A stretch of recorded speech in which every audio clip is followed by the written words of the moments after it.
Buenos días.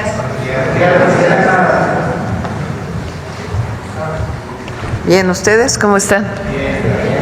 Me da gusto verlas. Bueno, el día de hoy vamos a hablar sobre infraestructura, en particular de todas las obras estratégicas de agua. Está con nosotros Efraín Morales, director general de la CONAGUA, de la Comisión Nacional del Agua. Está Aaron Mastache, que es subdirector general de Infraestructura Hidroagrícola de CONAGUA. Felipe Sataraín, subdirector general de Agua Potable, y Jesús Heriberto Montes, gerente de Aguas Superficiales. Y al cierre de la conferencia de hoy está Miguel Elorza con el detector de mentiras. Bueno, nos va a presentar Efraín cómo vamos en los programas estratégicos y al final de su presentación nos va a informar de un caso en Chihuahua, que el día de ayer se recuperó una cantidad de metros cúbicos muy importante que estaba utilizada para uso privado sin permiso y lo que pasó a partir de ese proceso. Entonces, Efraín, por favor. Sí. ¿Acá? Sí, mejor aquí.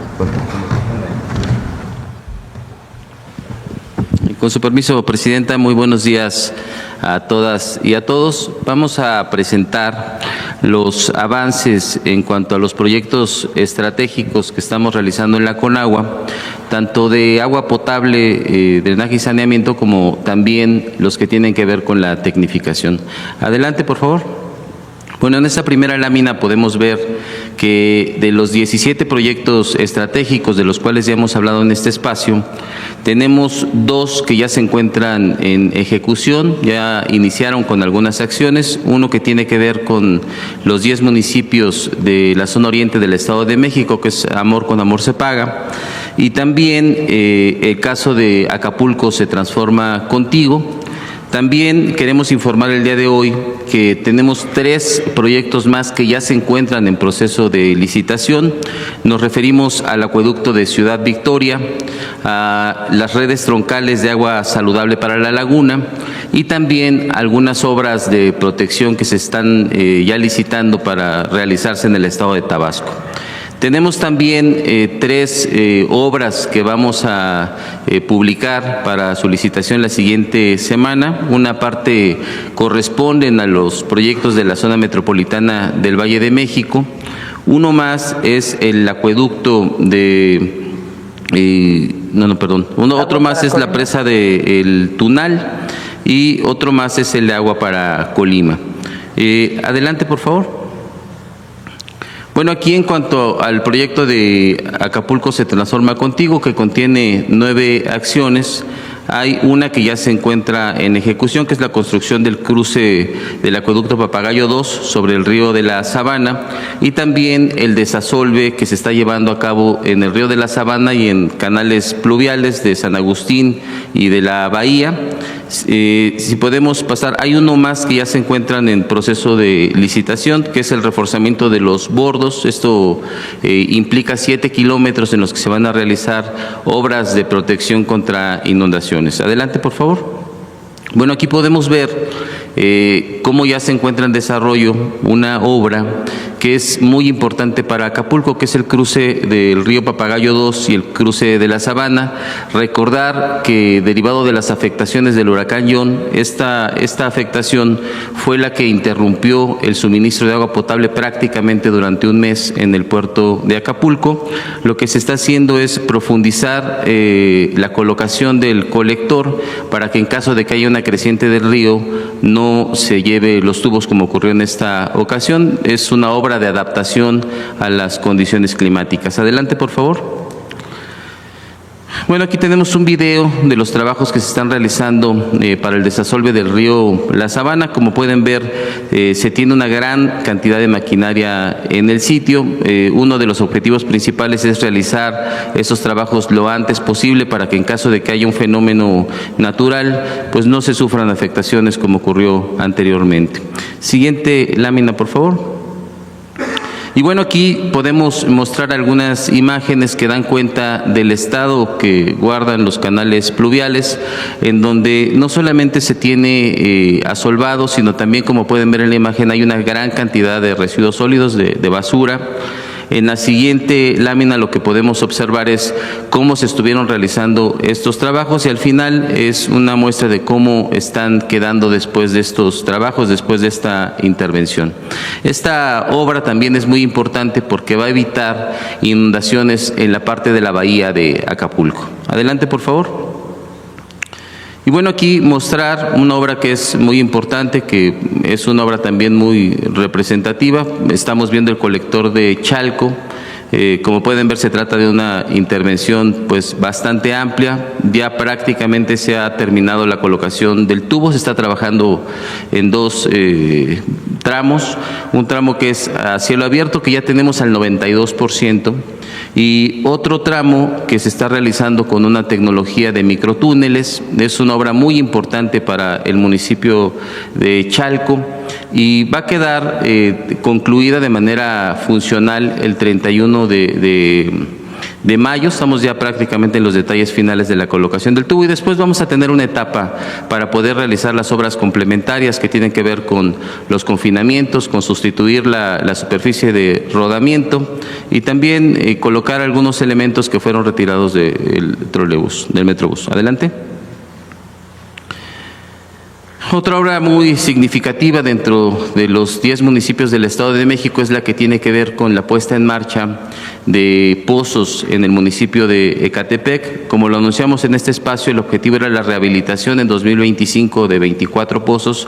Hoy podemos informar a ustedes que de estos ya tenemos 20 pozos en funcionamiento. Es un trabajo que hemos estado realizando de manera coordinada con el gobierno del Estado y el municipio.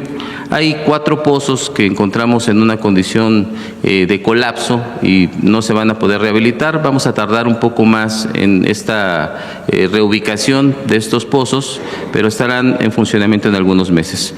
Y bueno, algunas imágenes de cuál es el estado en el que están quedando ya estos pozos rehabilitados. Adelante, por favor. En cuanto al resto de las acciones que se están llevando a cabo en estos 10 municipios del Estado de México, podemos decir que ya tenemos 12 acciones de las 101 que platicamos en este espacio en ejecución. Ya tenemos 12 acciones más en licitación. En este momento se están llevando a cabo los concursos y en unos días más vamos a iniciar. El resto se encuentran en la elaboración de los proyectos. Como pueden ver, es un proyecto en el que se ha avanzado con velocidad. Adelante, por favor. Y bueno, este es un elemento muy importante.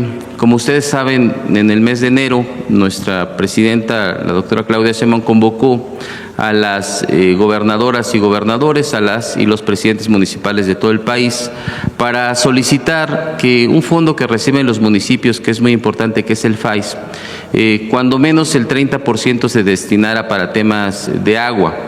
Hoy queremos informar el avance de estos proyectos.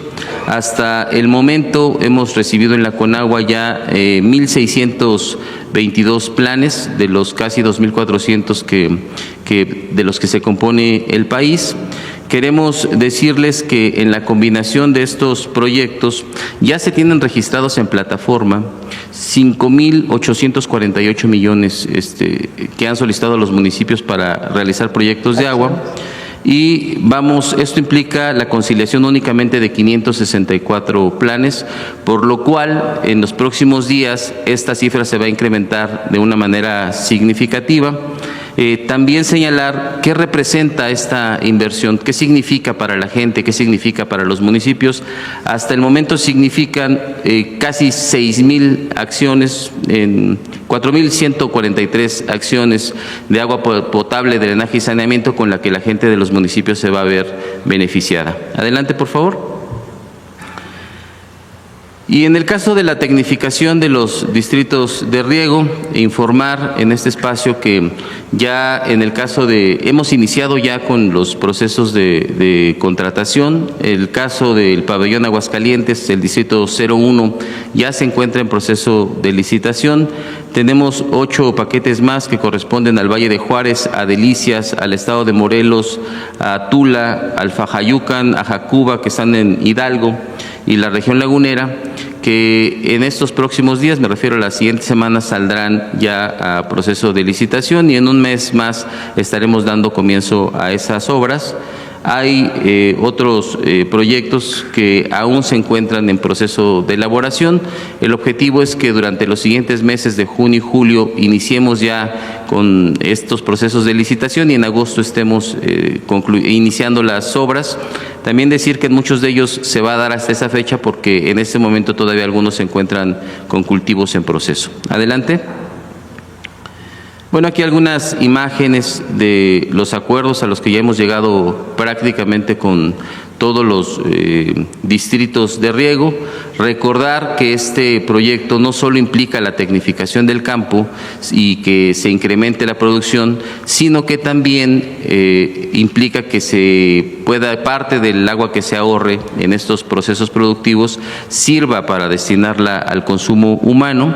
Entonces, es una labor que se ha hecho de la mano con los productores, ha sido todo mediante acuerdo.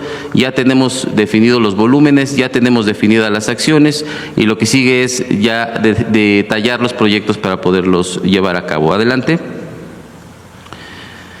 Y bueno, este también es un elemento muy importante, que es la entrega de apoyos para subsidios hidroagrícolas, que para los productores representa el poder adquirir maquinaria, representa mejoras en la infraestructura, sobre todo de canales, compuertas y también a nivel parcelario. Implica capacitación y también la organización y el fortalecimiento, por ejemplo, en unidades de riego. ¿De qué tamaño es la inversión? Estamos hablando de 1,659 millones. Decirles que ya se inició por parte del Gobierno de México la entrega de estos subsidios. Se van a realizar durante el mes de mayo y junio la totalidad de la entrega de estos apoyos. Informarles que al día de hoy se han entregado alrededor de 357 millones y el resto se irá integrando durante los siguientes días. Adelante, por favor. Y bueno, aquí dar cuenta de algunas de estas entregas que se realizaron en el estado de Yucatán, de Chiapas, de Michoacán, de Quintana Roo y de Sonora. Agradecerle a los gobiernos de los estados y también a los productores, porque este es un proyecto que se realiza en combinación, tiene inversiones de carácter estatal, de carácter federal y también tiene una contraparte de los productores. Es un programa que va a ser de gran beneficio para el campo mexicano. Adelante, por favor. Es la última. Bueno, eso es lo que tenemos que informar con respecto a los temas de agua. Por otro lado, quisiera informar sobre un asunto que aconteció ayer en el estado de Chihuahua, que tiene que ver con la ejecución de una sanción administrativa. ¿De qué se trata este procedimiento? No sé si tengan algunas imágenes por ahí que podamos compartir.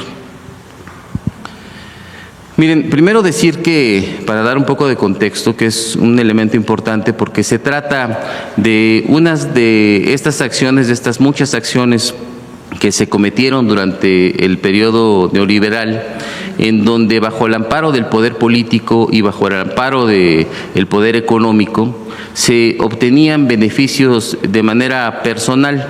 Lo que ustedes pueden ver en esta fotografía es una propiedad del exgobernador César Duarte del estado de Chihuahua, que durante su gestión lo que realizó fue el apoderamiento de manera ilegal, construyó presas y represas al interior de un rancho de su propiedad, por cierto, de cientos de hectáreas, en donde acaparó el agua. ¿De cuánta agua estamos hablando? Estamos hablando de alrededor de 700,000 metros cúbicos que se utilizan para beneficio personal. Decir que, como se puede ver en las imágenes, este es el rancho, ahí se ven algunas de las infraestructuras de retención de agua.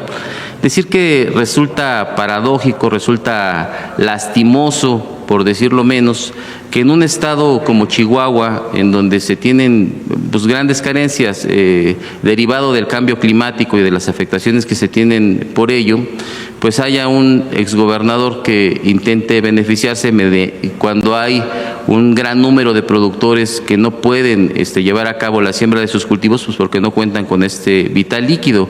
Y otra parte muy importante de la población sufre de escasez de agua y no podemos en este momento, por acciones como estas, garantizar el derecho humano en esos espacios. Adelante, por favor. Algunas imágenes más de las represas. Adelante, por favor. Miren, esta es una prueba, es una presa que se construyó al interior de ese rancho sin permisos de construcción, sin títulos de concesión, y es la manera en la que se está acaparando el agua, entre otras. Es la presa principal. Adelante. Bueno, también detectamos que no solamente se estaba aprovechando de las aguas superficiales, sino que al apersonarse personal de Conagua, encontramos que también se tenían pozos que se estaban utilizando de manera ilegal, sin concesión alguna.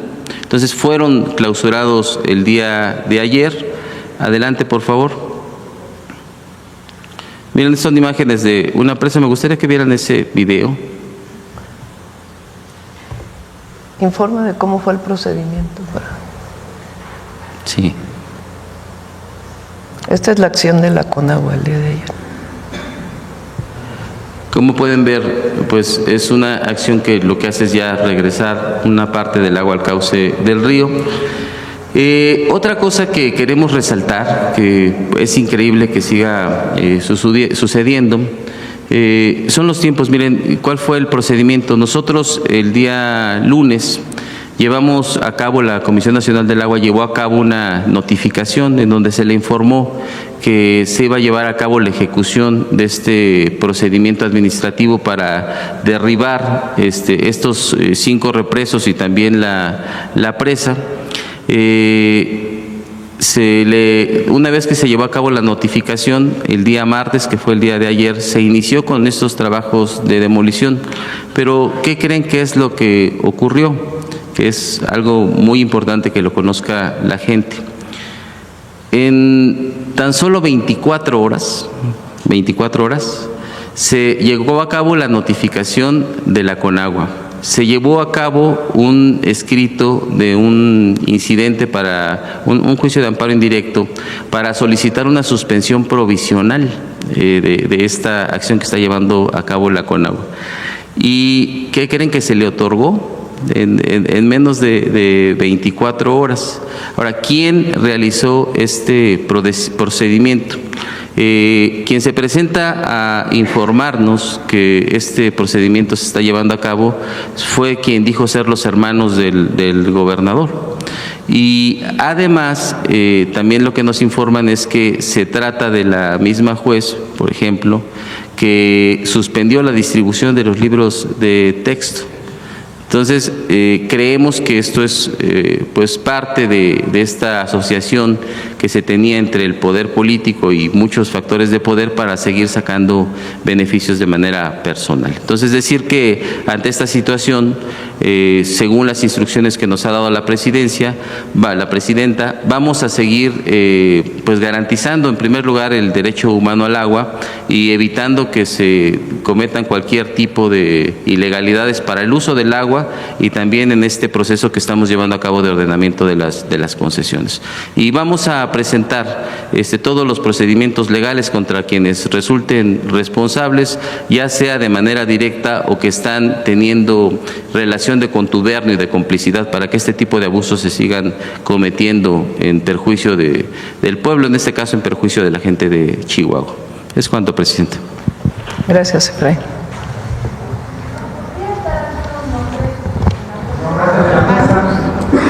El nombre de la jueza. Y sobre todo detallar cuántas represas o qué es todo lo que encontraron en el rancho, por favor. ¿Quieres comentar cuántas represas había y cuántas? ¿Qué tiene costo estimado de cuánto? Se trata, el nombre de la jueza es Madi Estrada y se trata de una infraestructura de 5 represas y de una presa principal, como lo pudimos ver en las imágenes, además de un pozo que también se muestra en las imágenes. ¿Los nombres de las personas que interpusieron la suspensión? No, pues en realidad no lo tenemos en su momento, lo vamos a dar a conocer porque se van a presentar todos los procedimientos legales correspondientes. Van a ser denunciados. ¿Están detectados o están analizando? Sí, es un tema importante. Miren, parte del proceso de ordenamiento de las concesiones y del uso legal del agua tiene que ver con una revisión que se está llevando a cabo de todos los títulos de concesión y de los aprovechamientos, aunque no se tengan títulos porque hay muchos que se utilizan de manera ilegal. Decirles que no es un caso único. Nosotros tenemos ya más de 2,000 verificaciones, de las cuales ellas más de 250 han terminado ya en clausuras. Seguramente en algún momento tendremos oportunidad de que las puedan conocer en este mismo espacio y las seremos informando, pero se trata de una actividad que está realizando la Comisión Nacional del Agua de manera generalizada en todo el país. Se está realizando en varios estados y sí se está realizando de manera importante en el estado de Chihuahua. Como lo comenté, seguramente en algún momento vamos a dar a conocer algunas de estas actividades que se están desarrollando y que pues son muy representativas de este uso ilegal que se daba en muchos espacios. ¿No? Es un abuso.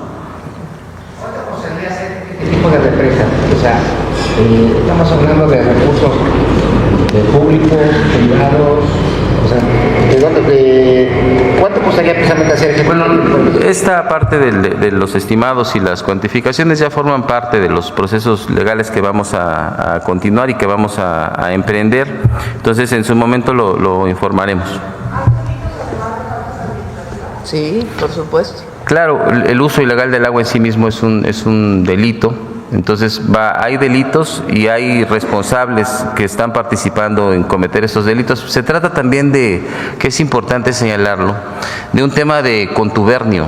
Es un tema en el que participan varias personas para sacar un beneficio personal en perjuicio de la gente. Entonces, claro que hay delitos y claro que vamos a proceder a fondo.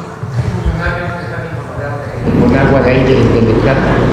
No, en realidad esto se trata de una infraestructura que se construyó al interior de un rancho, como ya lo mencioné, de cientos de hectáreas, propiedad del exgobernador, presumiblemente en el periodo cuando él era el responsable del Ejecutivo local. Entonces, es la información que tenemos hasta el momento. Seguramente vamos en los próximos días a detallarla. Gracias. Pues este es parte de, la verdad, el extraordinario trabajo que está haciendo Efraín Morales y todo el equipo de Conagua. Además de las obras estratégicas, del trabajo muy importante de tecnificación de riego agrícola, que es de donde nos va a permitir tener agua para consumo humano, es decir, ahorrar agua para riego, para consumo humano, y es un trabajo muy, además de técnico, pues de mucho consenso social, porque se está trabajando con los distritos de riego para que estén de acuerdo en que se lleven a cabo estas obras. Entonces hay un avance sustancial muy importante, además de los proyectos estratégicos. Y el otro tema que platicamos desde el principio del gobierno es que se están poniendo en orden las concesiones. Había 3 sistemas de registro de concesiones, que incluso esto lo platiqué en su momento en la transición con el presidente López Obrador. Él me dijo, ojalá se pueda poner en orden todo esto porque a nosotros ya nos dio tiempo. Recuerden que cuando entró el presidente López Obrador, se quemó un piso de la Conagua donde estaban todos los archivos de las concesiones, casualmente. Y ahora pues lo que se ha hecho es un trabajo muy detallado de cada concesión, irla a revisar, si tiene registro que es concesión para riego, pero en realidad se está utilizando para utilizar el agua para un desarrollo habitacional, pues está obligando a que registren de nuevo su título para que tengan que pagar el agua, porque el agua para riego no tiene costo, no tiene pago de derechos. Pero si esa agua que no tiene pago de derechos se está utilizando en un desarrollo habitacional y ese desarrollo habitacional sí paga agua, pues entonces ¿a quién se le está pagando? Entonces, desde esos temas hasta estos otros. Fíjense, esta cantidad de agua, que son 700,000 metros cúbicos, está en la cuenca del acuerdo de 1944 con Estados Unidos. Es el uso privado de un recurso nacional sin permiso, sin concesión. Se hace un trabajo legal de notificación primero.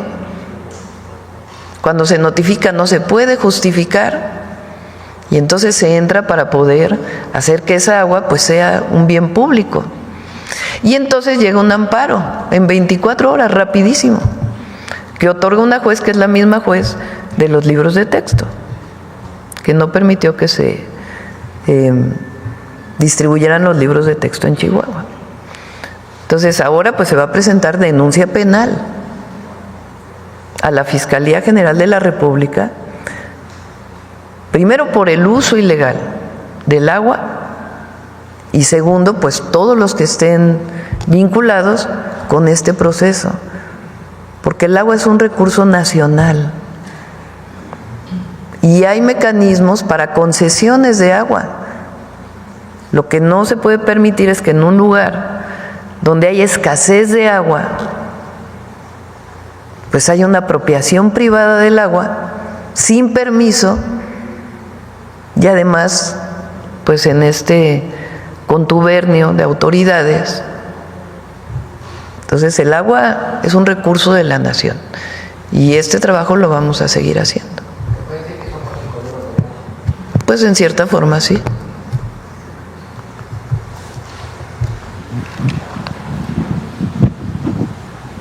Buenos días, Presidenta. Hans Salazar, de Noticiero en Redes. Estamos a unos días de la elección histórica del Poder Judicial. En este momento hoy podremos todavía hablar sobre este tema, preguntarle cuál es su sentir en estos momentos, a unos días de esta cita histórica, si hay preparado algún pues sí, la seguridad pues de ese día, un dispositivo especial, y dónde votaría usted. Sí, ahora vamos a aprovechar que es el último día para hablar de las boletas.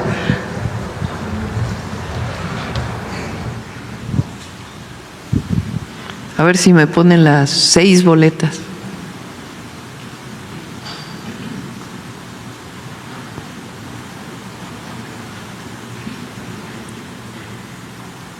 Bueno, recuerden que son 6 boletas las que van a recibir el domingo. Y en aquellos lugares donde hay procesos locales, también de renovación del Poder Judicial en los estados, por ejemplo, en la Ciudad de México, hay un número de boletas que tienen que ver con los candidatos al Poder Judicial de la Ciudad de México. En el caso del Poder Judicial de la Federación, pues tenemos la boleta morada o lila, que es para ministras y ministros de la Suprema Corte de Justicia de la Nación. Entonces, aquí vienen los nombres de las mujeres que uno puede escoger. De este lado viene de qué comisión salieron. El número 1, por ejemplo, por razones obvias no ponemos los nombres porque para no pensar que estamos promoviendo a alguien. El número 1, pues dice Poder Ejecutivo, quiere decir que salió de la comisión del Poder Ejecutivo, de la comisión que hicimos para poder proponer nombres a partir de esta convocatoria amplia que se hizo en la presidencia. Poder Legislativo, los que se escogieron de la comisión de la Cámara de Diputados y la Cámara de Senadores. Poder Judicial, los que resultaron de la selección del Poder Judicial, y aquellas personas que están hoy en el Poder Judicial y que decidieron volverse a postular. Esto está aquí, aquí están los números y aquí está la persona. Este es para mujeres, entonces uno va a elegir de las 48 mujeres el número y lo va a poner arriba, son 5 mujeres. Y en el caso de los hombres hay un número propuesto, es lo mismo, las que propuso el Poder Ejecutivo, Poder Legislativo, Poder Judicial, o que ya están actualmente en el Poder Judicial. Uno escoge los nombres y al número que le corresponde lo pone en la parte de arriba. Luego, la que sigue. Para magistradas y magistrados del Tribunal de Disciplina Judicial. Esta es la sustitución del Consejo de la Judicatura. Es el nuevo organismo que va a revisar la participación de los jueces. Si lo están haciendo bien, si no lo están haciendo bien, si hay alguna denuncia, la van a resolver. Este es nuevo, una nueva institución dentro del Poder Judicial. Es el Tribunal de Disciplina Judicial y el sistema es igual. Están los números, quién los propuso. En este caso, si se repiten, pues es porque eran parte del Consejo de la Judicatura y ahora se inscriben para el Tribunal de Disciplina Judicial, decide uno por quién quiere votar y pone los números. En este caso hay 3 mujeres y 2 hombres. Adelante. Este es el magistradas y magistrados de la Sala Superior del Tribunal Electoral del Poder Judicial de la Federación. En este caso son las personas que faltan en la Sala Superior, una mujer y un hombre. Entonces, en este caso, pues es lo mismo. ¿Quién los propuso? El número, uno escoge una mujer y un hombre, y el número al que corresponde lo pone en la parte de arriba. Adelante. Después viene magistradas y magistrados de la Sala Regional del Tribunal del Poder Judicial de la Federación. Estas son para diversos estados, nombres diferentes, porque son regionales. Y es lo mismo, y es para el Tribunal Electoral, está quién los propuso, el número, el nombre, y en este caso se eligen 2 mujeres y un hombre. Adelante. Y ahora viene el de jueces y juezas de distrito. En este caso de juezas y jueces de distrito, aquí va a tener uno que escoger del color anaranjado, una persona del color anaranjado, mujer, y la pone arriba. Del color moradito, que es el juez civil, una persona del color morado y lo pone en el color morado. O lila, del color más azulado, más morado, este es lila, morado, también, y lo pone arriba. Del color azulito, de todos los del color azulito, arriba, y del amarillo, arriba. E igual para las mujeres y para los hombres. Esta es la manera en que vamos a votar el próximo domingo. Por eso uno tiene que llevar, pues estudiar previamente por quién va a votar, para que uno pueda decir, bueno, pues de lo que hemos estudiado, estas son las personas por las que queremos votar. Esta es la muestra de las boletas.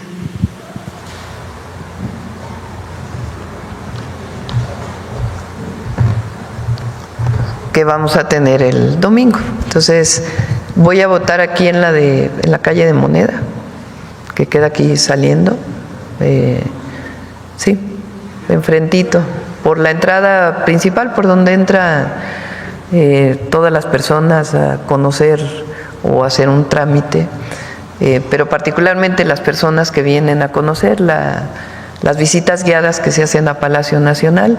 Por ahí enfrente está justamente prácticamente la casilla. Pues ¿a qué horas abren las casillas? A las 9 de la mañana, digamos, estaré votando. ¿Participará en la elección? No tengo conocimiento. Es importante esto, no sé por sus hijos o por alguna persona que lo haya ido a visitar, que está muy bien, pero no he tenido comunicación con el presidente López Obrador. Entonces, no podría decirle si él va a votar o no va a votar. ¿Dispositivo especial, Presidenta, sobre el tema de seguridad para ese día? Sí, se está... bueno, hay, digamos, 2 votaciones que se van a llevar a cabo este domingo. Una para el Poder Judicial en todo el país, en algunos estados también el Poder Judicial estatal, y en particular en Veracruz y en Durango se va a llevar a cabo la votación para presidentes y presidentas municipales. En particular en Durango y en Veracruz, pues va a haber mayor presencia de la Guardia Nacional, pues para garantizar que no hay ningún problema durante la elección. Ya está la Guardia Nacional en estos 2 estados y en el resto de los estados, con el despliegue normal de la Guardia Nacional, pues van a estar vigilando y además pues van a vigilar los paquetes, como normalmente se hace, que se lleven de la casilla al centro en este caso de escrutinio y cómputo, que va a ser en los consejos distritales. Y respecto a la oposición, Presidenta, que ha estado continuando pidiendo el boicot o convocando a no votar, por lo menos a no votar, e incluso la televisora TV Azteca particularmente, incluso se ha volcado a pedir que no votar porque pues toda una serie me parece a mí, de falsedades en torno a este tema, porque obviamente desde un principio se opusieron y porque pues todo esto del Poder Judicial tiene una consecuencia de cómo ha sido controlado, cómo ha sido cooptado en la historia misma del país. Yo preguntarle, Presidenta, ya hoy que puede decir, expresarse al respecto, ¿qué le diría a la población? ¿Cuál sería su mensaje previo a esta elección? Y también si algunas palabras le diría a la oposición en esta postura que están teniendo de decir, denostando la elección y diciendo que esta elección que viene, donde se va a poder votar abiertamente, es lo más antidemocrático que puede haber. Bueno, a la gente, al pueblo de México, a todas y a todos, salgan a votar. Es muy importante la elección del domingo, que participen libremente, lo que decidan por quien quieran votar. Pero participen, es muy importante que haya una participación masiva en la elección. Y van a votar millones de personas el próximo domingo. Es mejor que vote millones de personas a que decida la presidenta con el Senado de la República. Las personas que vayan a votar van a decidir quién va a ser el Poder Judicial. Y quienes resulten triunfadores en esta elección, que resulten elegidos por el pueblo, elegidas, pues van a responder al pueblo. Esa es la gran diferencia. Entonces hay que salir a votar. Y a la oposición, que llama a no votar, pues más bien es que reflexionemos, el pueblo de México, ¿quién es más antidemocrático? ¿El que llama a que todos elijamos el Poder Judicial o el que llama a no votar? ¿Quién es más democrático? Tiene que ver porque la acusación, fíjense que está muy enredada el argumento, ¿no? Si la presidenta hubiera querido decidir a los ministros de la Corte, pues nos hubiéramos quedado como antes. ¿Para qué tanto relajo? Antes era que la presidenta enviaba antes eran los presidentes, ¿verdad? Porque no había habido una presidenta. Pero los presidentes mandaban una terna y el Senado decidía de esa terna con las 2/3 partes a quién de esos tres iba a ser ministro o ministra. Si no se ponían de acuerdo, entonces regresa al Ejecutivo, se vuelve a mandar otra terna.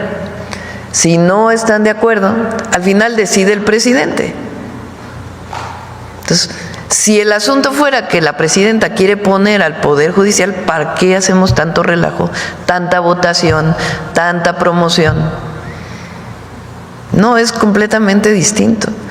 Estamos renunciando, estoy renunciando como presidenta a decidir quiénes son los ministros para que el pueblo de México elija. Esa es la gran diferencia.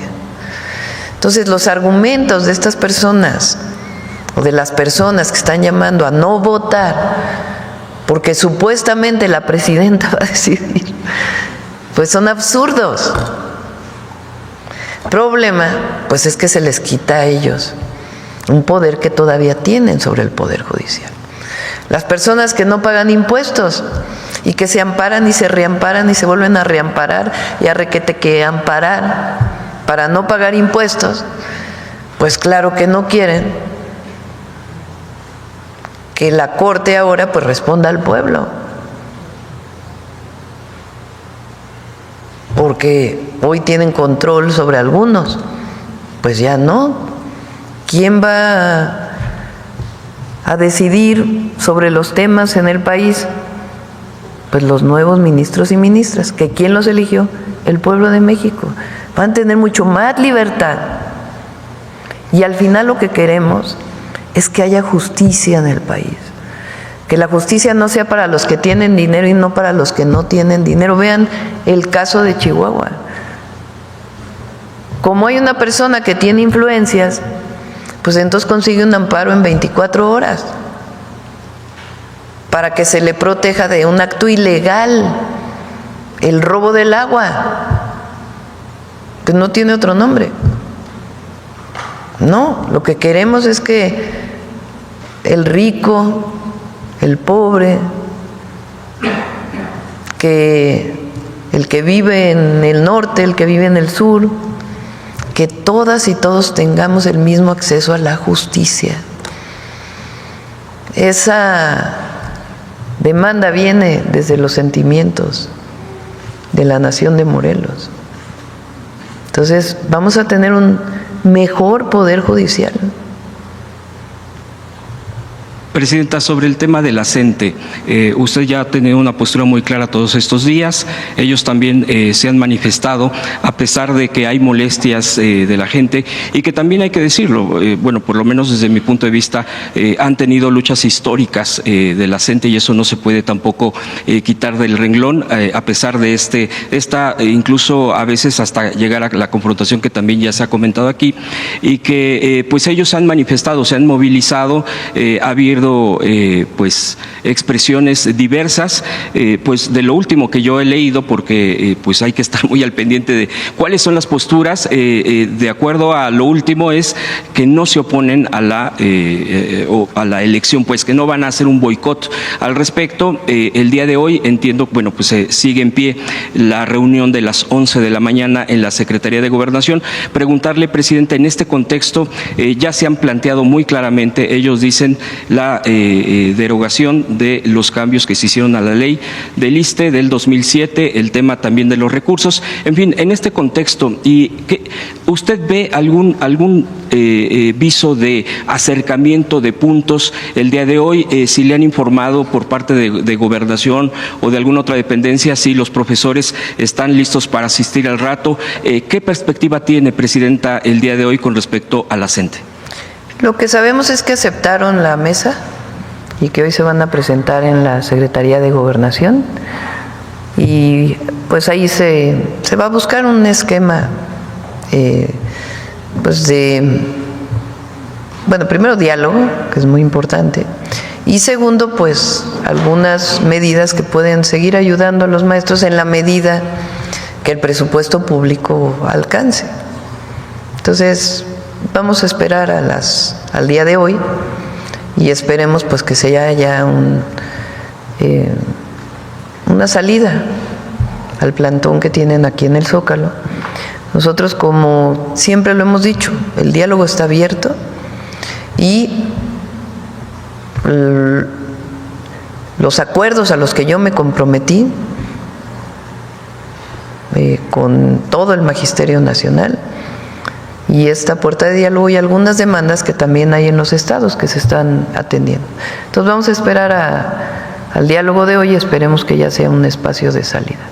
Por último, Presidenta, la reunión que tuvo ayer con los padres de los 43 de Ayotzinapa, si nos puede platicar algo al respecto, que es al final de la reunión, pues hubo incluso este tipo de declaraciones donde hay un reconocimiento al esfuerzo que está haciendo para encontrar a los jóvenes, digamos así tal cual, porque bueno, siempre hay este tipo de versiones, incluso algunas muy desafortunadas, pero decían también tiene una postura de que también debe de haber algún tipo de cambio en algún funcionario, concretamente el fiscal especial. ¿Qué nos podría comentar al respecto? Y le agradezco las respuestas. Fue una reunión desde mi punto de vista de acercamiento. Nosotros estamos buscando, digamos, nuevos métodos de investigación. No estamos buscando. A través de la Secretaría de Seguridad y Protección Ciudadana y de la propia Fiscalía, estamos buscando nuevos esquemas de investigación, o estamos desarrollando, mejor dicho, nuevos esquemas de investigación, que no quisiera dar mucho más información, pero que tienen que ver con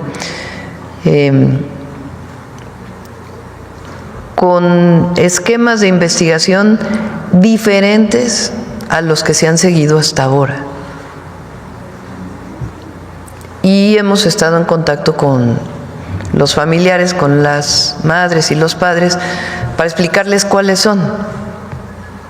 Y eso nos está dando mucho más información. Entonces, yo tengo la esperanza, porque certezas es a veces difícil poner la certeza, pero la esperanza de que esta nueva forma de investigación nos lleve a lo que queremos todos los mexicanos y mexicanas, porque en primer lugar los familiares, pero en segundo lugar el pueblo de México. Queremos verdad, justicia y encontrar a los jóvenes. Entonces ellos están de acuerdo en que se sigan estas formas de investigación y pues las estamos trabajando con ellos, porque creemos que debemos respetarlos y que ellos, y además pues la investigación siempre debe mantenerse pues cerrada para evitar cualquier filtración. Entonces ellos están de acuerdo en ello. Ellos han planteado el cambio del fiscal especial y estamos viendo si es necesario o no es necesario. De todas maneras, el doctor Gertz, a propuesta nuestra, está fortaleciendo la Fiscalía con personas que tengan esta especialidad en estas formas de investigación, que nos permitan ir pues abriendo nuevas rutas para poder conocer la verdad. Entonces, se habló con ellos, se está atendiendo, nosotros marchamos con ellos. Entonces, más allá de, digamos, de lo que ya se venía haciendo con el presidente López Obrador, la comisión, etcétera, pues esta nueva vía que nos va a dar, pienso yo, nuevas herramientas para llegar a la verdad. Muchas gracias. Alma. Muchas gracias. Presidenta, quisiera sobre el caso de la UIF. Ayer anunció que está negociando con los cómplices de Genaro García Luna. ¿Qué información tiene ustedes? ¿Ellos les están revelando toda la trama? Sí, no, esto que se informó ayer no tiene que ver con las responsabilidades y que se siga con el juicio para las responsabilidades de García Luna y su red de complicidad. Ese sigue su camino. El tema es esencialmente cómo se regresan los recursos. Entonces ahí es donde hay este espacio de negociación de cuántos recursos y cómo se regresan estos recursos. Pero es independiente de que se siga la investigación y la responsabilidad. Recuerden que es un juicio civil, no es penal en este caso. Entonces, en este juicio ya se reconoció por parte de la juez que en efecto hay responsabilidades de García Luna y sus cómplices, y mientras sigue el juicio se están viendo las posibilidades para el regreso de los recursos a la Federación para ser utilizados para beneficio público. ¿Habría la posibilidad de que parte de los cómplices o los que están los dueños de las empresas pudieran tener una reducción de pena? No lo sé. Es parte de un esa juicio negociación. civil el penal pues ese sigue su camino.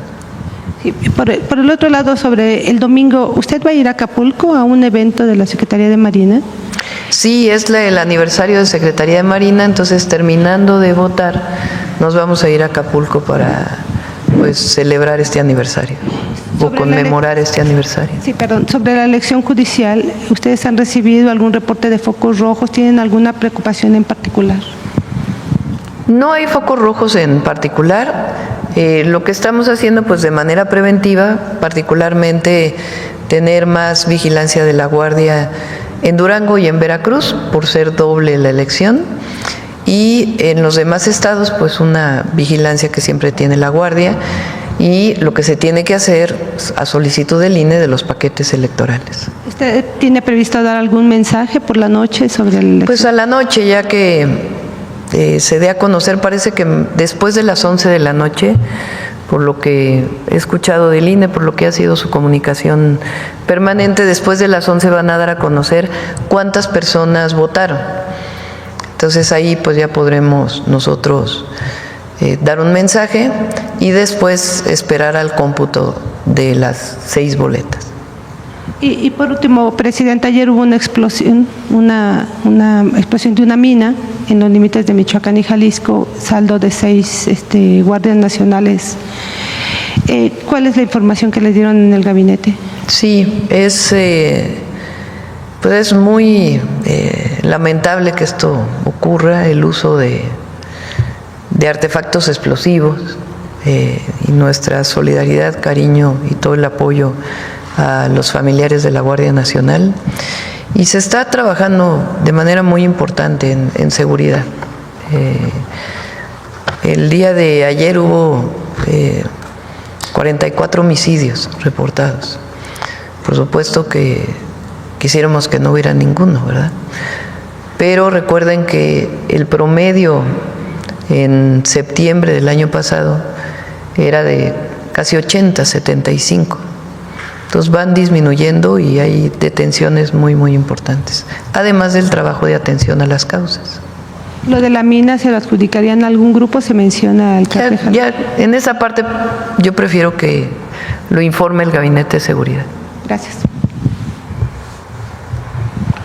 Gracias, Presidenta. Buenos días, Gaspar Vela, de Grupo Milenio. Regresando al tema de la reunión que tuvo ayer con familiares de los normalistas de Ayotzinapa, entendemos que fue presentado Mauricio Pasarán como coordinador general de investigación de esta unidad especial. ¿Qué papel jugaría él, Presidenta? Él está trabajando en la Fiscalía Especial. Es un Ministerio Público que trabajó con Ernestina Godoy en la Fiscalía General de Justicia de la Ciudad de México y que conoce estas, digamos, nuevas formas de investigación para aterrizarlas en carpetas de investigación, que es muy importante. Entonces, sugerimos en su momento al doctor Gertz que pudiera incorporarse a la Fiscalía y ya se ha incorporado, y el día de ayer estuvo en la reunión y él fue el que explicó pues estos esquemas de investigación que estamos siguiendo, y fue, pues creo yo, bien recibido por los padres y las madres. En dado caso, próximamente podría suplir a Rosendo Gómez como titular de esta unidad. Pues todavía no. Lo que estamos buscando es que si se cambia al fiscal actual, pues que sea una persona que sea reconocida también por los padres y las madres. Entonces tenemos que ponernos de acuerdo con ellos para que pueda ser una persona que les genere confianza y que nosotros sepamos también pues que va a llevar a cabo todas las líneas de investigación. Por lo pronto ayer tuvo una buena aceptación entonces. Creo que sí, sí. Por otro lado, Presidenta, preguntarle si ya recibió la invitación para asistir a la cumbre del Grupo de los 7 en Canadá y, de ser así, si está contemplando asistir. El día que hablé con el primer ministro de Canadá, que hablé para felicitarle, que no había tenido oportunidad de hacerlo, y que hablamos pues de varios temas, entre otros del tratado comercial y la relación con Estados Unidos, él me invitó a que asistiera al G7, que va a ser en Canadá. Todavía no tomo la decisión de si voy a asistir o no, pero es una posibilidad. Le agradecí la invitación. México no es parte del G7, nos estarían invitando, pues hacen esta invitación como invitados especiales, digamos, y pues estamos evaluando frente a lo que hay en el país, pues la posibilidad de asistir. ¿Podría reunirse allá en Canadá con el presidente de los Estados Unidos también en esta cumbre? Pues ya veríamos, si tomamos la decisión de asistir, ya les estaríamos informando. El próximo 2 de junio se cumple un año de su triunfo en las elecciones presidenciales. ¿Tiene previsto algún acto, alguna actividad para conmemorar esa fecha, Presidenta? Sí, pues como es un día después de la elección, pues no va a haber un evento especial. Vamos a esperar al 1 de septiembre. Recuerden que el 1 de septiembre es el informe. Y luego el 1 de octubre, pues el aniversario ya del primer año de gobierno. Ya casi llegamos al 1 de octubre. Entonces yo creo que estaríamos haciendo un evento mucho más amplio, sea el 1 de septiembre o el 1 de octubre. Pero sí, ya un año de la elección. Finalmente, Presidenta, ayer su gobierno informaba... La mejor forma de celebrar el año de la elección es la elección al Poder Judicial. Es lo mejor. Finalmente, Presidenta, ayer su gobierno informaba de esta reunión con la Coordinadora Nacional de Trabajadores de la Educación, que iba a presentar una nueva propuesta. ¿En qué consistiría esta nueva propuesta? Pues vamos a esperar a la reunión con los maestros de la CENTE.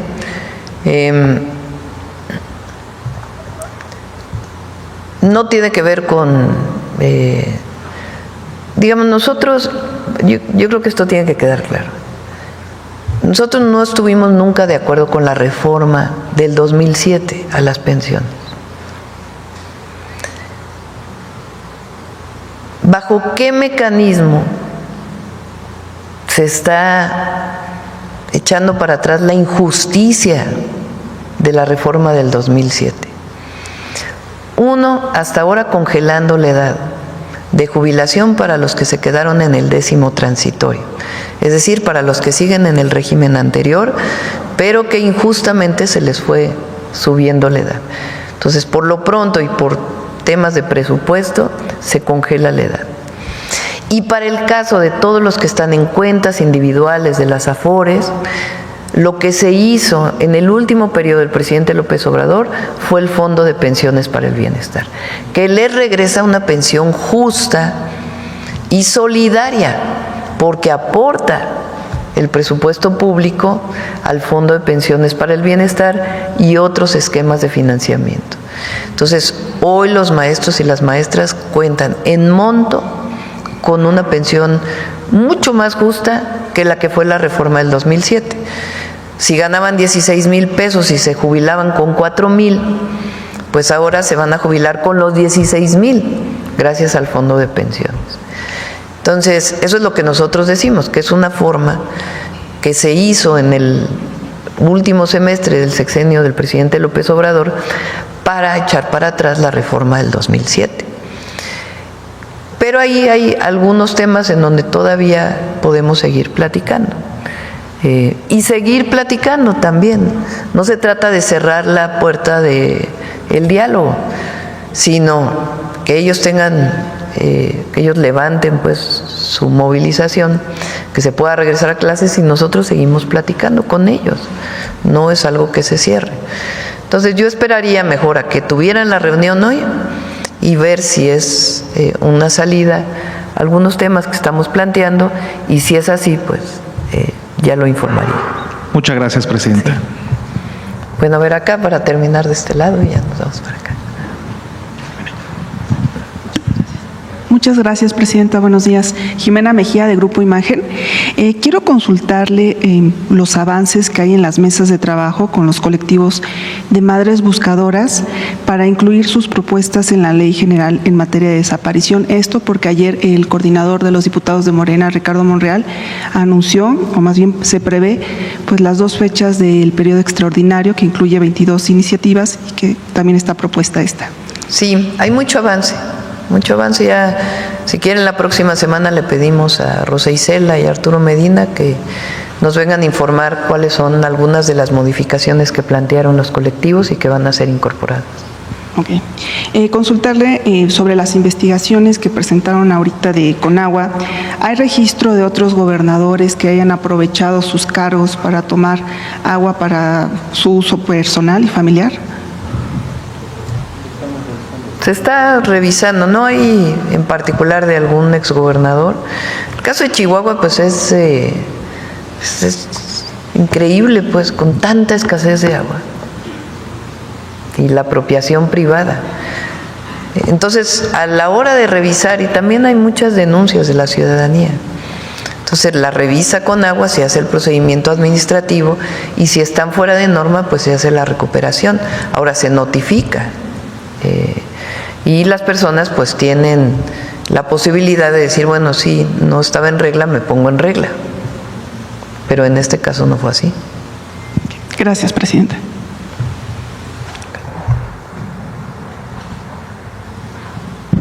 Gracias, presidenta. Buenos días, Karina Aguilar, de Diario 24 Horas. Preguntarle también, ayer el fiscal, al momento el fiscal especial de Ayotzinapa, dio unas declaraciones previas a su encuentro. En ellas señalaba que ya se están buscando los cadáveres de los jóvenes. ¿El gobierno da por muertos ya a los jóvenes, presidenta? Es una declaración muy desafortunada. Ahora, Alejandro Encinas ya había dado en su momento, cuando fue subsecretario, ya había dado una declaración en este sentido. Pero la declaración pues no es muy afortunada. Y lo importante aquí pues es que seguimos trabajando. Presidenta, preguntarle también, ayer usted informó sobre estos informes que dan los agentes extranjeros o las agencias extranjeras que están trabajando, que hacen algunas labores en el país. Dice que los informes se están dando bien legalmente. ¿Nos pudiera informar cuáles son las principales actividades que están haciendo en el país estos agentes extranjeros? Bueno, ellos informan en el marco de la ley, reuniones que tienen, actividades que se desarrollan y las informan todos a la Secretaría de Relaciones Exteriores en el marco de nuestras leyes. Pero les informan si van si hacen alguna vigilancia particular para hacia algún grupo criminal o hacia algunos personajes. Esa información se da, digamos, al más alto nivel, más que un informe escrito de una actividad de un agente de alguna agencia de los Estados Unidos. Si hay información que tiene alguna agencia de los Estados Unidos, el Departamento de Estado, mismo la Agencia de Aduanas y Migración de los Estados Unidos, que tenga que ver con alguna actividad delincuencial o incluso alguna solicitud de extradición, eso se ve en más alto nivel con la Secretaría de Seguridad y Protección Ciudadana o con el secretario de la Defensa, secretario de la Marina, a partir de esquemas de colaboración bien determinados. Entonces, esa es, digamos, la colaboración que se tiene en muchos casos de información e inteligencia. Entonces, Estados Unidos informa al gobierno de México de información que tiene de algún grupo delincuencial, el gobierno de México lo checa, se trabaja con la Fiscalía General de la República y se procede en todo caso a alguna operación para alguna detención. Pero son mecanismos establecidos que no tienen que ver, digamos, con... Los agentes lo que hacen es reportar, pues me reuní, realicé en un protocolo que está perfectamente determinado de cómo debe ser esa información. Gracias. ¿Conagua nos pudiera informar de la revisión que están haciendo? ¿Cuántos litigios se tienen en este momento en contra de particulares que tienen pues agua a su disposición y también si de los que se han recuperado, cuántos metros cúbicos ya se han recuperado, por favor? Gracias. Bueno, señalar, nosotros lo que estamos haciendo son dos cosas para un poco clarificar. O sea, por un lado estamos revisando absolutamente todos los títulos de concesión uno a uno. Estamos hablando de un universo de 530,000 títulos aproximadamente y de ellos ya llevamos la revisión de más de 300,000. ¿Cuáles son los casos que se han identificado de esta revisión? Pues hemos encontrado pozos que son de uso agrícola y que están instalados en un desarrollo habitacional o en un balneario o en un desarrollo industrial. Y como son pozos de uso agrícola, como lo mencionó ya en este espacio la presidenta, pues son pozos que no tienen cobro de agua. Entonces, como que están haciendo un uso indebido, se la están robando. Lo que estamos haciendo, una vez que hacemos esta revisión, procedemos a una revisión de campo, en la que personal de la Conagua se presenta en estas instalaciones donde están los aprovechamientos y en ese momento realizamos la verificación y vemos cuál es el estado real, qué uso se le está dando a esta agua, si se trata de un error, digamos, en la inscripción o si realmente se está llevando a cabo este aprovechamiento. Ahora, derivado de estas verificaciones, nosotros hemos hecho ya más de 2,000, como lo mencioné hace un momento, y tenemos ya más de 300 clausuras. Otro caso muy emblemático es el que tiene que ver con este uso que se le da al agua de venderla a través de pipas en zonas que tienen una gran necesidad. Entonces, cuando pasa eso, procedemos a la clausura de manera inmediata y se levantan las denuncias correspondientes. Y la otra parte, que también es muy importante y que es una gran fuente de alimentación, además aprovechar para agradecerle a la gente, es que hay una gran cantidad de denuncias ciudadanas por extracción ilegal de agua. En este caso, lo que hacemos es seguir el mismo procedimiento. Enviamos personal de la Conagua, ya sea de las direcciones locales o a nivel central, a constatar que estas denuncias son reales y son ciertas. Y en ese momento lo que se hace es, se inicia una serie de procedimientos para recuperar o para clausurar esos aprovechamientos ilegales. Y por lo que respecta al tema de los juicios, nosotros lo que estamos haciendo es un programa de ordenamiento del tema de las concesiones, que es a lo que nos ha instruido la presidenta. Por supuesto, de manera muy enfática, combatir la ilegalidad, combatir el robo del agua, pero también generar procesos de ordenamiento en donde, si no están de manera regular, se puedan ordenar, que puedan seguir con esos aprovechamientos pagando sus derechos, cubriendo con el requisito de que sus descargas sean tratadas, que se ajusten realmente a los volúmenes que se necesitan, que se mida. Entonces es un proyecto bastante laborioso, bastante complejo. Hay un gran equipo trabajando en ese espacio y es básicamente el procedimiento que se sigue. ¿Pero cuántos juicios tienen? Bueno, no tenemos en este dato el dato preciso de la cantidad de juicios, pero con gusto te lo compartimos al final. Gracias. De la conferencia. Y también se nos puede aclarar el nombre de la jueza, por favor. Mari Soto Morales. Mari Soto Morales. Muchas gracias. Gracias. Gracias, presidenta. Gracias, presidenta. Marco Antonio Olvera, del periódico digital Hidalgo News y del canal de YouTube Hidalgo News World. Presidenta, le tengo 3 preguntas. Empezaríamos por el tema del Poder Judicial, que bueno, ya va a ser pronto la elección y ojalá que todo el mundo salga a votar. Presidenta, ¿cuál fue la decisión de que usted no haya retomado, digamos, la línea de asignar o seleccionar a los integrantes de la Corte? Usted los selecciona, o así se hacía en anteriores, se seleccionaban los nombres y se pasaban a la Cámara para que allí hubiese una votación, y si no se acordaba, bueno, pues ya usted o el presidente en turno, como es su caso, se designaba a los integrantes de la Corte. ¿Cuál fue la decisión por la que usted renunció, como lo acaba de mencionar? ¿Y cuál es su opinión de esta elección una vez que se lleve a cabo? ¿Cómo será la justicia en México para los ciudadanos comunes y corrientes, los que viajan en el metro, la pecera, los campesinos, las amas de casa, que muchos de ellos pues son vapuleados y que no han alcanzado a 200 años de la independencia de México una justicia, ni mucho menos como lo soñó el generalísimo Morelos? ¿Recuerdan ustedes que el 5 de febrero del 2024, el entonces presidente López Obrador presentó al pueblo de México 20 iniciativas, 18 constitucionales y 2 de cambios legales, a propuesta para que se pudieran aprobar antes de que él se fuera o después? ¿Qué tiene que ocurrir para que haya un cambio constitucional?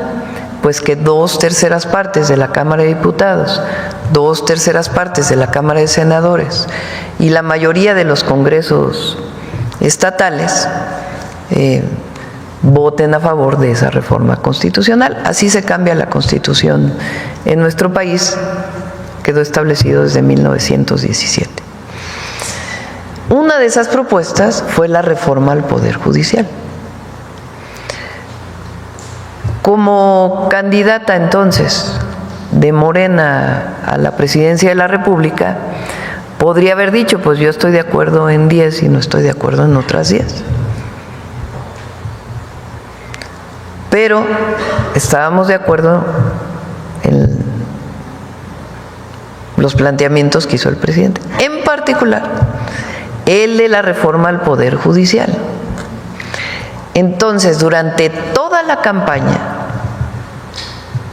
estuve planteando en todas las asambleas, todas las reuniones, todos los mítines con todos los sectores, incluso en todas las asambleas hacía yo una votación.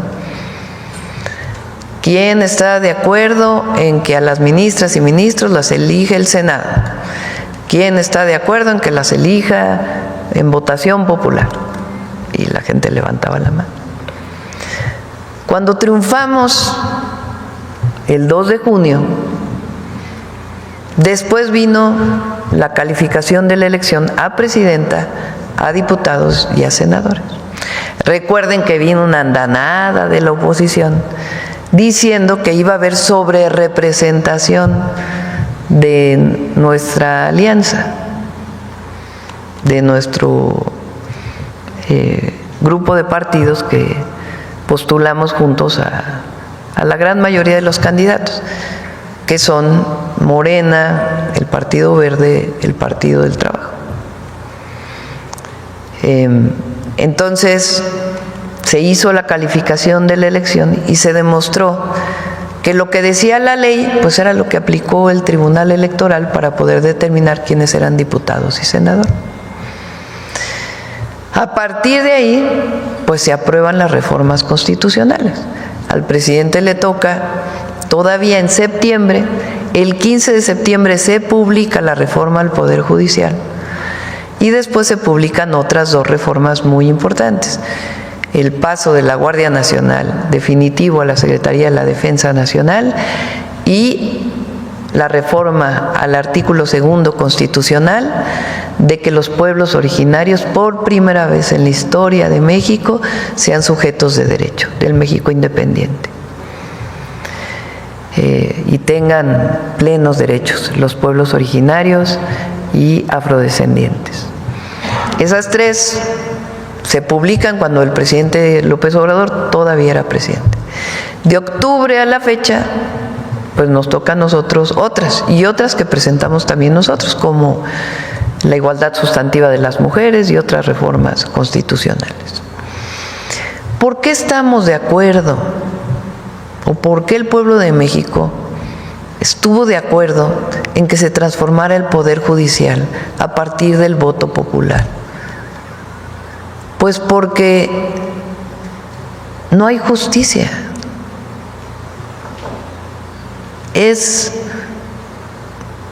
Son muy pocos los casos de acceso a la justicia. Y la Corte en particular, en los últimos años, pues no solamente no hizo nada frente a amparos de delincuentes, de la delincuencia organizada que obtuvieron amparos, o que se les daban amparos y amparos y amparos. Tampoco hizo nada frente, o fue cómplice, algunos de los ministros, de, por ejemplo, la liberación de las cuentas de la esposa de García Luna, o muchos otros temas de permitir que haya impunidad en el pago de impuestos, es decir, que no se paguen impuestos. O temas, por ejemplo, en donde la Corte decidió tomar una posición política en contra del poder legislativo de ciertas leyes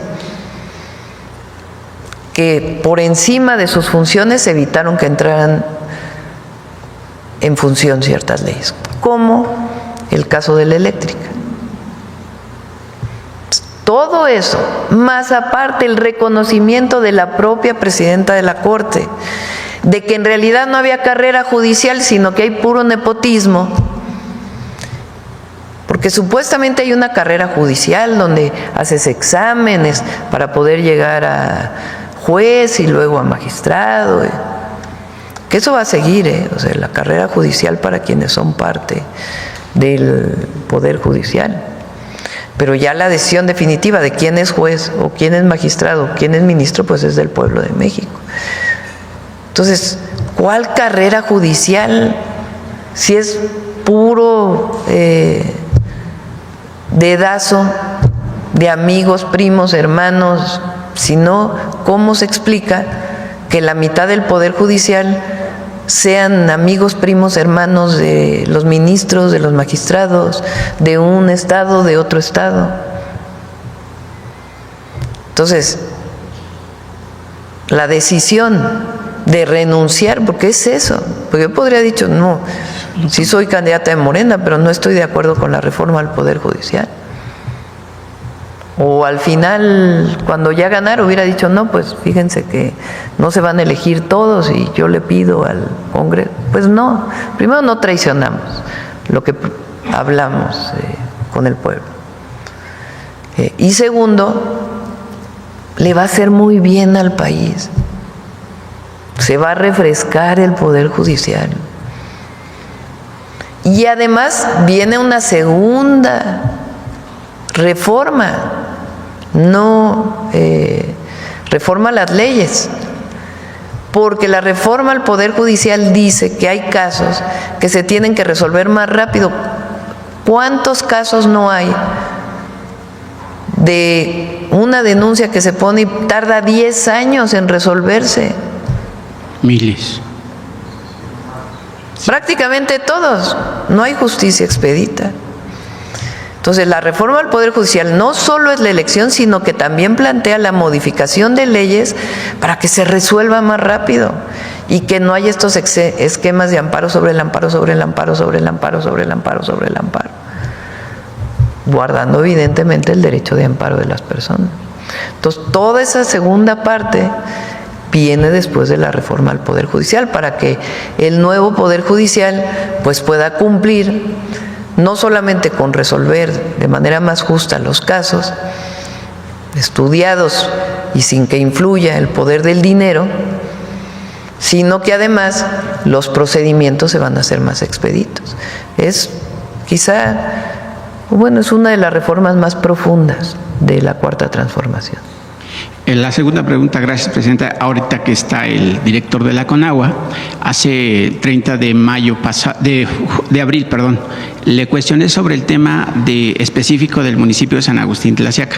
Usted nos dijo que iba a revisar el tema. Yo quisiera saber cuál es el avance, porque la semana pasada el alcalde David Medina tuvo un confrontamiento con los pobladores, utilizando la fuerza pública municipal, pues como la ley del garrote, golpeando a personas adultas mayores, mujeres, porque esta población lo único que está pidiendo es que su agua la administre, la distribuya y la cobre dentro de, obviamente, la alcaldía de San Agustín de Tlaxiaca. En ese sentido, pues hasta la policía estatal pues amedrentó a la gente que participó en esa manifestación. La presidenta no utiliza la ley del garrote y la prueba es que obviamente pues los maestros se están manifestando y nadie los molesta. Hay libertad en este país. Entonces quisiera saber en ese sentido cuál es el avance, presidenta, y el pueblo de San Agustín de Tlaxiaca le exhorta que pudiera intervenir la Secretaría de Gobernación como observadora de este problema, porque insiste el alcalde en entregar el recurso hídrico del municipio a una institución que es CACIM, una institución de las más mal calificadas a nivel nacional, y que, bueno, también están amedrentando, están mal informando a la población que si no se le da el agua a CACIM, pues usted ya no, o ya daría la orden de ya no construir las más de 25,000 departamentos allí donde está designado en Tlapacoya. Esa es una verdadera mentira, porque ese es un proyecto que usted ya asignó, ya están los recursos, y obviamente el municipio está en disponibilidad de que primero obviamente se satisfagan las necesidades de agua del municipio y compartir esa agua, pero siempre y cuando se pague esa agua en el municipio, que yo creo que es lo correcto y es lo justo. Y yo creo que si usted participa o hay una intervención de la Secretaría de Gobernación para que vaya la Conagua Nacional con la Conagua Estatal, que antes está ahí trabajando Rosalba Montelongo, Casanova y Alfredo Hernández Parra, pues hoy, presidenta, si ustedes intervienen o observan, pues esas personas tienen empresas constructoras, tienen departamentos, tienen carros, y es con un sueldo de 30,000 o 25,000 pesos al mes, no pueden tener... ¿Ellos en dónde trabajan? ¿Quiénes son? Es Rosalba Montelongo, Casanova, ¿pero en dónde? En Conagua Estatal. Entonces, es muy importante que verifiquen ahí el tema de Conagua Estatal, porque la verdad, presidenta, es que si usted o la gente que participa con usted dentro de su gobierno, pues sería una justicia social para el municipio. Gracias, presidenta. En ese caso en particular, o sea, hay que recordar que una parte digamos, el artículo 100 constitucional, lo que establece es que la operación de todo lo que tiene que ver con agua potable, drenaje y saneamiento es una responsabilidad municipal. En algunos casos, en algunas entidades, mediante convenios que se realizaron entre los municipios y las propias entidades federativas, se crearon organismos operadores que dan servicio a más de un municipio, digamos, administran una serie de municipios.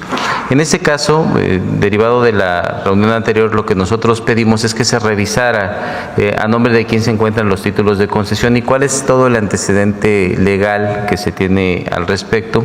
Ya la dirección local tiene instrucciones para que una vez que se termine esta revisión se pueda convocar a las partes para intentar establecer un acuerdo, pero estamos revisando todo el antecedente y esto se va a atender durante los siguientes días.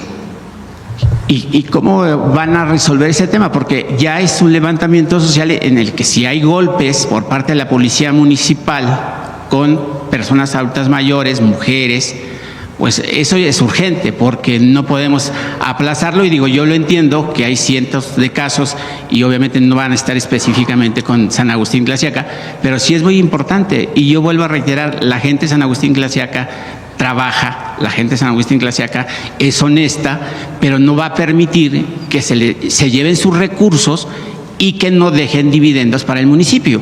Porque es como le dije la anterior ocasión a la presidenta, es como si México le permitiera a países de Europa extraer petróleo, pagamos la electricidad, pagamos el personal, se llevan el petróleo y nosotros pagamos todos los enseres o los gastos que se te generen. Eso es imposible. pues sí, no. o sea, hay que decir que pues todos somos mexicanos y que el agua pues se trata de un bien público de carácter nacional. Y en todo caso, estos temas que tienen que ver con administración y con cuestiones legales, pues requieren de un conocimiento exacto y previo de en qué circunstancias se encuentran exactamente. Es en lo que estamos trabajando, lo vamos a atender. Ahorita si quieres al final te pedimos tu número telefónico y te informamos con precisión Sí. en qué va y cuál es la circunstancia en la que se encuentra, pero se está atendiendo y se va a atender. Sí, yo preferiría que fueran los pobladores, la gente que está haciendo la defensa del agua, porque además ya han sido amenazados y dicen que ya les van a levantar una carpeta de investigación. Pues ya sabe que la justicia y el Poder Judicial se caracteriza por crear carpetas falsas, y ahí nada más si me permite, director, Juan Hernández, Froilán Hernández, Rocío Gutiérrez, Miriam Blanco, Salvador Osorio y Edgar Ponce, pues son las personas que están en la Defensoría del Agua. No están negados a compartir el agua, como usted bien dice, nos pertenece a todos los mexicanos, ¿no? Y además el plan hídrico de la presidenta pues es transseccional, y yo considero que debería de tener una transparencia, una objetividad, pero sobre todo una justicia social. Y en ese sentido, pues estas personas mencionadas pues ya han sido amenazadas, y dice que les van a levantar una carpeta de investigación, obviamente falsa, y a mí de ribete por venir a exponer el tema, ¿no?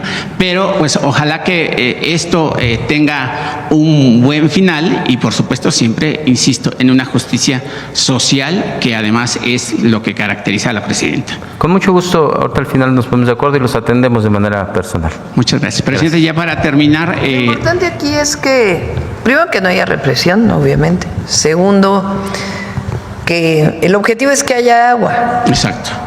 Que el agua le llegue a las personas. En algunos casos se está buscando que las administraciones municipales puedan ponerse de acuerdo con la administración estatal, porque los municipios no tienen suficientes recursos para poder atender plantas de tratamiento. Hay muchas plantas de tratamiento, por ejemplo, en el país, que están en manos de los municipios, pero no tienen los recursos ni para pagar la electricidad. Entonces, nosotros necesitamos generar un esquema administrativo en donde haya los recursos suficientes para que todo funcione. Pero en este caso, pues lo que hay que dar es información y que no haya represión. Entonces ya le pedimos a Efraín y que también revise a los compañeros que están a cargo de la Conagua en el Estado para que pueda revisarse adecuadamente todo. Sí, gracias, presidenta. Y por último, no hay ningún movimiento en el mundo sin que tenga recursos, ya sea un movimiento social, cultural, artístico, político o de grupos fácticos. En ese sentido, presidenta, a mí me llega una carta de no voy a leer la carta porque obviamente es mucho tiempo, del profesor Oscar Pech, que lleva 38 años como maestro, desde primaria, secundaria, preparatoria y universidad. Él dice, como integrante maestro al interior de este gremio que enseña a los alumnos, que bueno, el movimiento de la CENTE pues participan maestros de Chiapas, Oaxaca, Guerrero y ahora Zacatecas.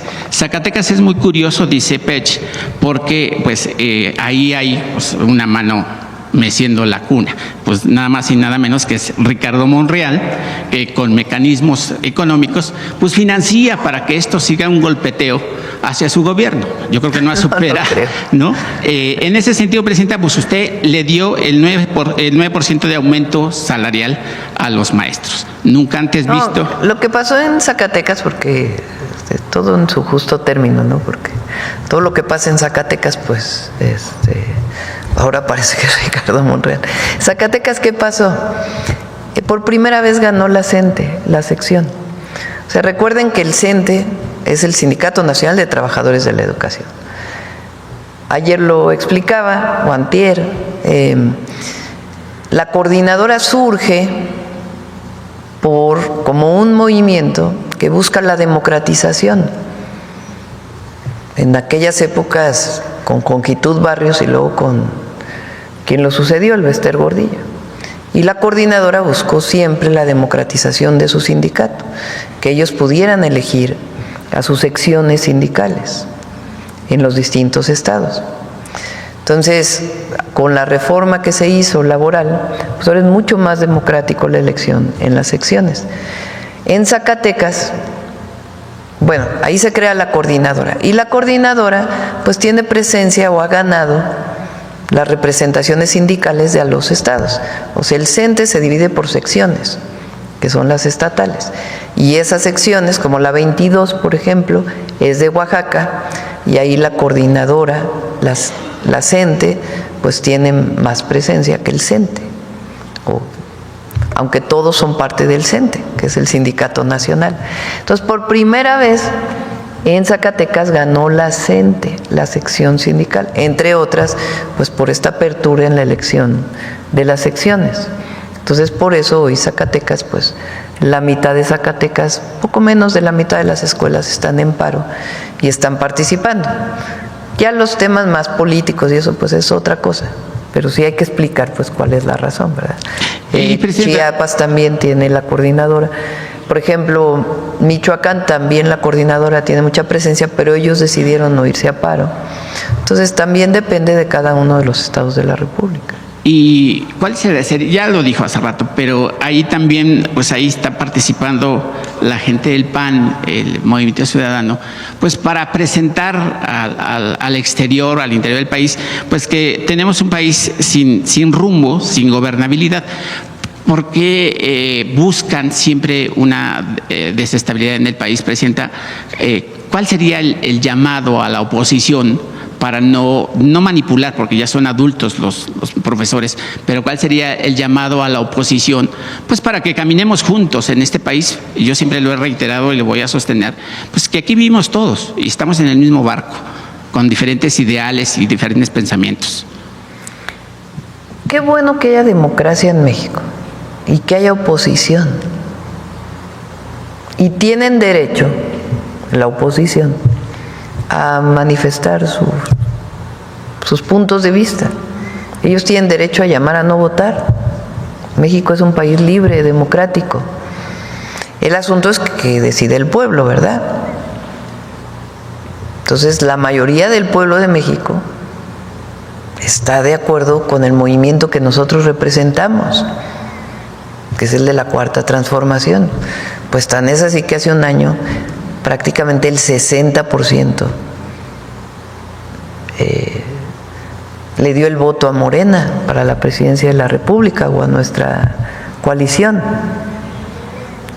Ellos están en contra de que haya programas de bienestar. Es más, votaron en contra de que estuvieran en la Constitución. Pues tienen derecho a votar en contra y estar en contra de ello.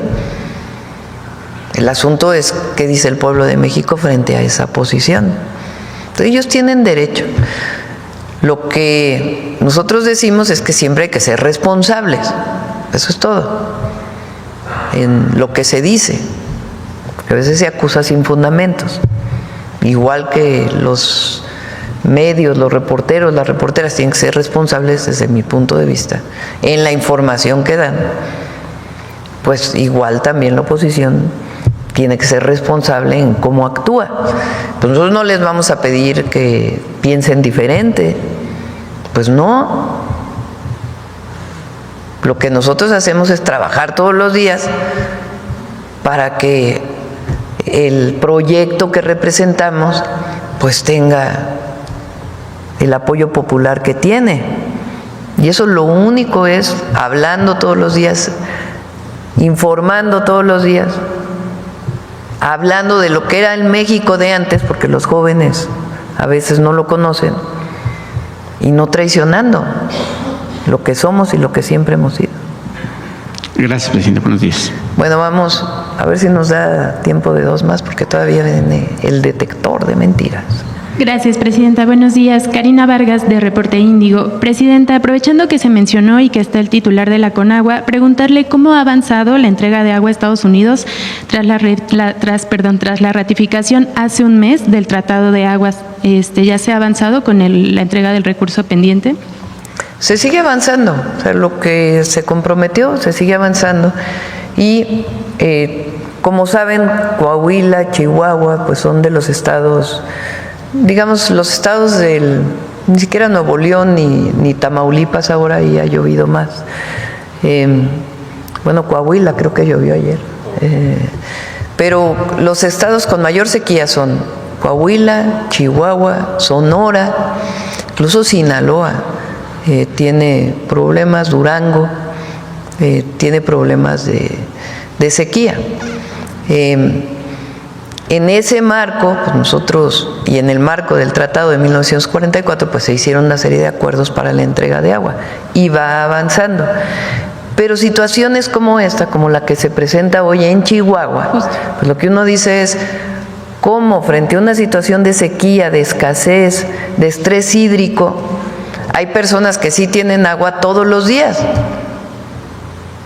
apropiándose de manera ilegal de un recurso que es de todas y todos los mexicanos y que en todo caso, si requieren algo, pues tienen que pedir el permiso a la Conagua y se evalúa si es factible hacerlo de acuerdo a la disponibilidad. Pero va avanzando el acuerdo pues que tomamos. Muy bien. Ayer se dieron a conocer las medidas que tomarán los gobiernos de México y de Estados Unidos para dar seguimiento al tema del gusano barrenador. Sin embargo, aún no se retira la suspensión de la exportación de ganado. ¿Esto quiere decir que la pausa se mantiene de manera indefinida?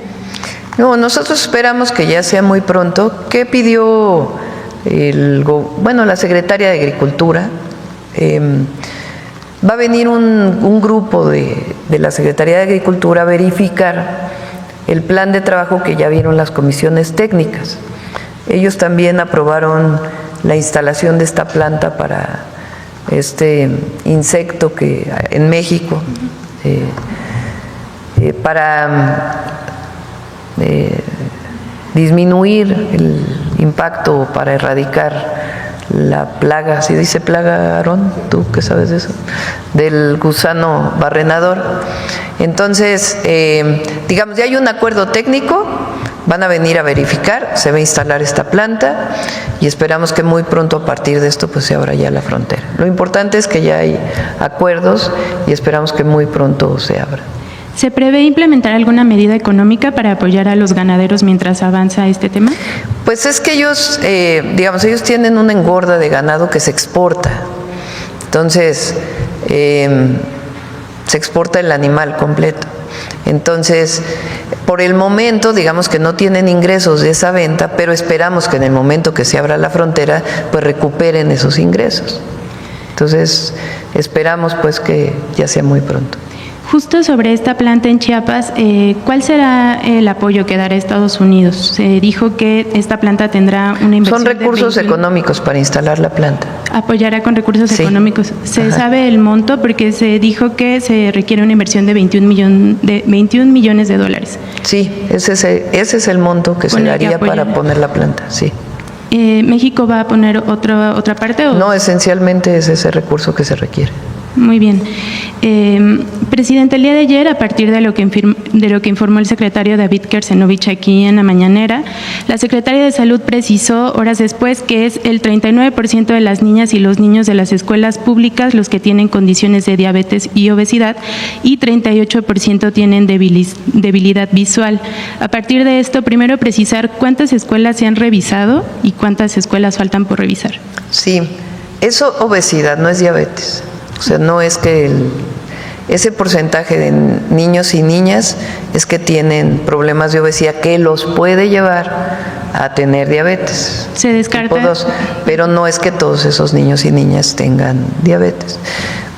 Esa es la razón por la cual se está haciendo este programa de vida saludable, que tiene el objetivo de revisar a todos los niños de todas las escuelas del país de manera permanente con el Instituto Mexicano del Seguro Social y en el caso de que requieran lentes, se les van a regalar los primeros lentes, o sea, se les van a dar de manera gratuita los primeros lentes a partir de un programa que hay que decirlo, en donde participa el Gobierno de México a través de la Secretaría de Educación Pública y también empresas que están dando donaciones para poder hacer la evaluación, porque no solamente, pues ahora hay evaluaciones más detalladas para poder saber cuál es la dioptría que necesitan los niños. Pero ¿cuántas escuelas faltan por revisar o cuál es el universo que se está Entiendo que más o menos van como en el 20% a la fecha. Esta cifra podría fue la variar. última cifra que me dieron hace como 15 días. Sí. Gracias. Solo para precisar, entonces, no son condiciones de diabetes, solo de obesidad. De obesidad, sí. Muy bien. Y justo por este porcentaje de niños con debilidad visual, ¿se tiene contemplado mayor presupuesto para la entrega de lentes gratuitos? Hay un presupuesto del Gobierno de México y, repito, se buscó que algunas empresas que hacen lentes nos ayudaran también con donaciones. Entonces, va muy bien el programa. Finalmente, Presidenta, el viernes pasado se informó que el Parque Bicentenario ya está en manos del Gobierno federal, pero saber si además de esto le han informado de los avances de la investigación de lo que sucedió en el Festival Ceremonia para que la muerte de los fotoperiodistas Berenice y Miguel no queden Esa investigación la lleva la Fiscalía General de Justicia de la Ciudad de México. Yo creo que ellos tienen que informar en este caso.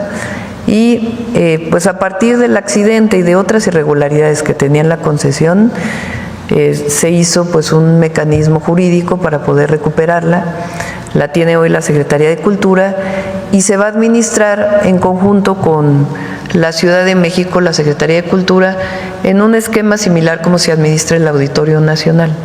Entonces se está buscando un esquema de este tipo y poder tener pues mucho mayor presencia en protección civil y que haya mucho más actividades gratuitas de las que había entonces. ¿Se prevé la colocación de algún memorial en honor de estos? Tiene que definirlo con las víctimas la la Fiscalía General de Justicia y nosotros lo apoyaremos en lo que requiera. Gracias, Presidenta. Sí. La última, ahora sí. Gracias, Presidenta. Buenos días. Preguntarle al director general de la CONAGUA, si me lo permite, Presidenta. El fin de semana pasado se dio a conocer que la CONAGUA realizará en Tamaulipas una inversión cercana a los 10,000 millones de pesos. Preguntarle al director si nos pudiera dar detalles en qué proyectos se invertirán estos recursos y qué factores influyeron para que se lograra este acuerdo con el Estado de Tamaulipas. Varios años.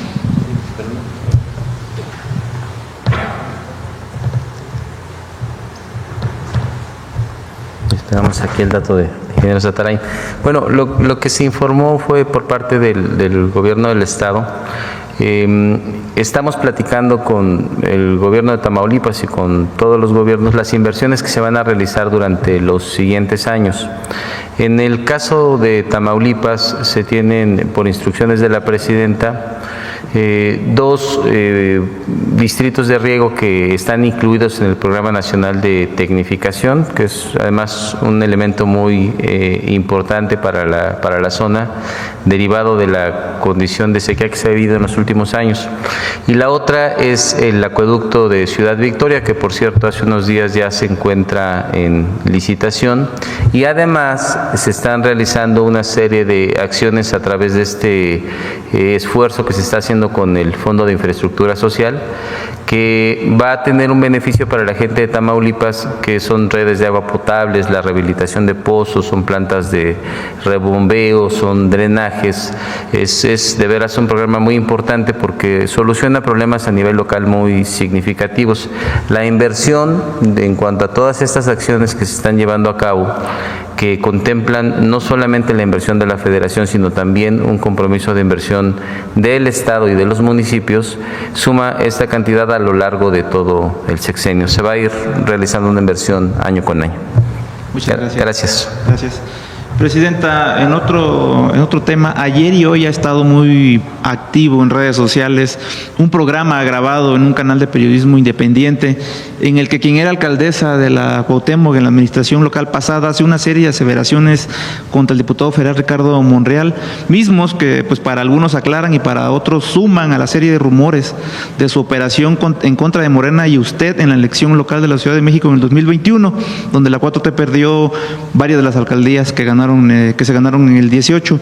Preguntarle su opinión sobre estas aseveraciones y pese a esto y otros señalamientos de supuesta traición a la 4T y a usted, ¿es el diputado Ricardo Monreal un político y un aliado confiable, presidente? Él trabaja hoy de manera muy importante en el movimiento. Ricardo Monreal, ese capítulo del libro Gracias del presidente, que lo he mencionado varias veces aquí, es muy importante para todos aquellos para todos, pero en particular para que los que somos parte de este movimiento lo leamos y lo analicemos. Él explica ahí cómo fue que invita a Ricardo Monreal a ser candidato del entonces PRD, cuando el presidente López Obrador fue presidente del PRD, y cómo se da todo el proceso en contra. Y al final, pues es el primer estado de la República que se gana por parte de un partido que entonces era de izquierda y ya desapareció, ¿verdad? Y ahí habla mucho de lo que representa la invitación de personas que a lo mejor originalmente no eran parte del movimiento, pero que se invitan a ser parte del movimiento y su contribución. Y a ver si lo tienen por ahí el libro. Me voy a llevar más tiempo, pero nada más que a ver si andan por ahí mis lentes, porque no voy a hacer que... A ver si...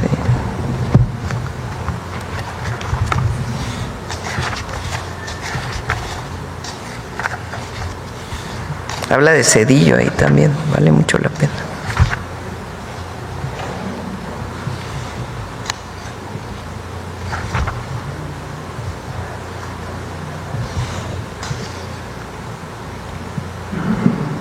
Fíjense, dice: con este ejemplo podemos ver qué tan importante es la postulación de candidatos externos. Cuanta mayor apertura, mejor.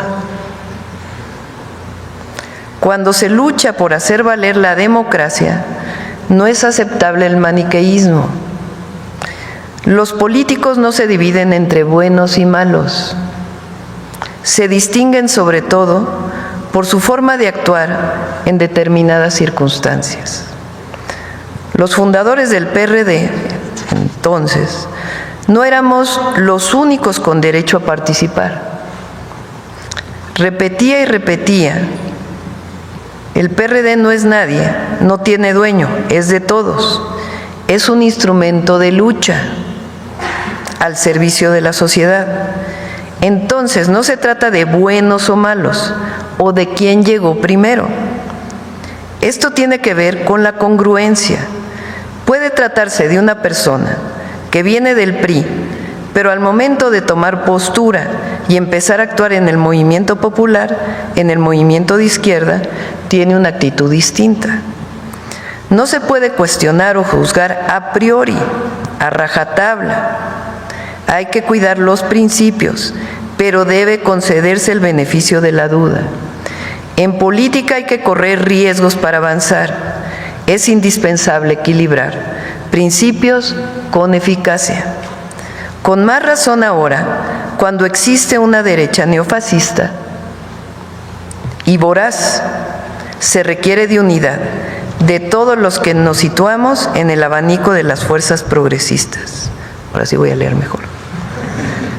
No estamos para ponernos muy exigentes, para exquisiteces, para decir este compañero sí, este no, este tiene una manchita, este otro no, es puro.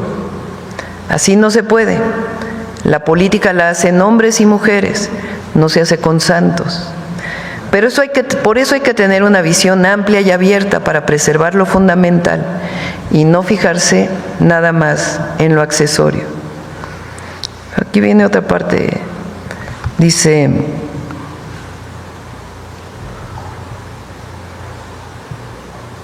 a este problema se enfrentaron los liberales del siglo XIX, divididos entre puros y moderados. Los hombres de la Reforma, aunque estaban de acuerdo en los principios y el programa, diferían en la estrategia. Los puros estaban por el camino rápido y los moderados por el gradualismo. Los puros querían calar profundo y con celeridad en las reformas y la línea de los moderados era la conciliación. La política, decía Comonfort, debe huir de las exageraciones. En política, contestaba Ocampo, los temperamentos medios participan en todos los inconvenientes de los extremos sin ninguna de sus ventajas. Más adelante dice: lo cierto es que a Comonfort y Ocampo los asesinaron los conservadores. Yo Lo que siempre digo es, todo hay que ponerlo en su justo término. Por supuesto que hay que defender siempre los principios. Ahora, sobre esta entrevista, pues la verdad, cero comentario. No tengo nada que comentar. Ni tampoco sobre la persona que realiza la entrevista. Lo importante, yo creo, es, por ejemplo, en este caso,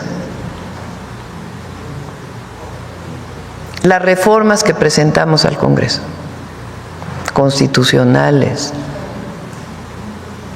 legales, de leyes secundarias. Hay acuerdo entre todo el movimiento para aprobarlas. La reforma al Poder Judicial se aprobó, pues porque todos los que somos parte de nuestro movimiento decidieron apoyarla. Es decir, en lo principal estamos de acuerdo. Claro, si hay alguna irregularidad o algún otro tema, pues también tiene que revisarse. Pero para mí es muy importante, más allá de estos señalamientos, fíjense, yo tuve diferencias con Ricardo Monreal, sí tuve mis diferencias, pero hoy estamos jalando parejo para avanzar en la transformación del país, y siempre hemos jalado parejo para eso, porque puede haber diferencias en su momento, pero nunca en lo más importante, que es la transformación de México. Imagínense si yo hubiera dicho, no, pues los 6 que participaron, los 5 otros que participaron en la elección interna, en la encuesta, no, pues estaban contra mí, entonces ya no van a ser tomados en cuenta. Pues no, todos somos valiosos en este movimiento. ¿Confía la Presidenta de la República en el diputado Ricardo Monreal? Está haciendo su trabajo, Ricardo, y somos parte de este gran movimiento. Somos parte de este gran movimiento. Quien apuesta a la división del movimiento, ese sí apuesta a la derecha. Ese sí apuesta al conservadurismo. Gracias, Presidenta. Bueno, ahora sí el detector de mentiras. Vámonos.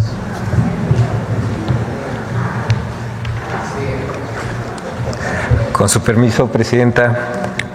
Buenos días a todas y todos. Nunca como ahora se habían coaligado jueces, comentaristas, intelectuales y hasta expresidentes para desacreditar el voto popular y difundir mentiras para inhibir la participación del pueblo en la elección judicial del 1 de junio. A pesar de esto, las encuestas reflejan que el 72% de la población considera necesaria la elección de jueces, juezas, magistrados, magistradas, ministros y ministras, mientras que el 65% estima que la elección aumentará la confianza y la legitimidad del Poder Judicial. Veamos el video del detector de mentiras de esta semana.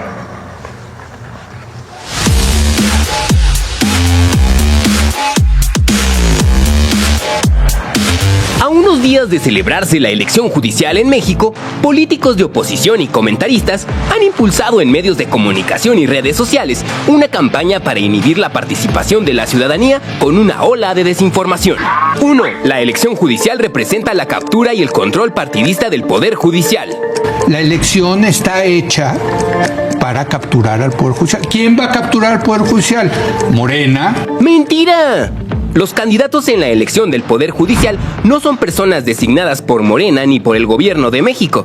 Los aspirantes se inscribieron de manera individual y voluntaria ante los comités evaluadores de los 3 poderes de la Unión, los cuales analizaron la idoneidad de cada perfil con base en criterios técnicos y legales.